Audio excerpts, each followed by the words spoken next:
Full lemak Vivo V50 yang boleh ambil gambar professional portrait. Sebelum tu, aku terpegun dengan skrin dia, Ultra Slim 4D Infinity Curve Screen.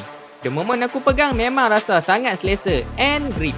Macam ni barulah korang boleh experience infinity viewing. Untuk skrin pun besar 6.7 inci and ada refresh rate sehingga 120Hz.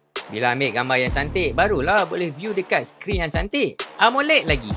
Handphone ni bukan setakat nipis, dia punya bateri pun besar. Dia datang sekali dengan 6000 mAh Blue Volt bateri. Kalau setakat nak guna seharian ambil gambar, tak jadi masalah. Untuk operating system, Phantaz OS 15 and Android version 15. Ditambah lagi dengan Aura Light yang dah improve dari model sebelum ni. Ini AI Aura Light Portrait 2.0.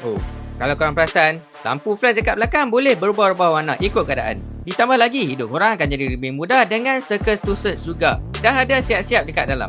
Lepas ni, in case kalau korang tak tahu apa-apa, just press home button and korang circle je. Let's move on untuk kamera pula, highlight of the device. Dia ada 50MP Zeiss All Main Camera. Korang bayangkan, selfie kamera, main kamera dengan ultra wide kamera semuanya 50MP. So korang tak perlu risau. Dengan bantuan Zeiss, semua gambar akan nampak macam shoot pakai kamera profesional. Ini pula Zeiss Multifocal Portrait. Maksudnya focal length yang berlainan akan bagi mood yang berbeza-beza. Aku ada ambil beberapa keping gambar and korang boleh tengok sendiri macam mana powernya Zeiss Portrait. Bukan setakat phone ni berpatutan, hasil gambar dia nampak sangatlah profesional. Ini lagi satu fungsi yang ada dekat Vivo V50 ni, iaitu film camera mode. Korang je swipe je dari kamera, korang boleh ambil gambar macam pakai filem. Ada banyak filem tone yang korang boleh pilih tau.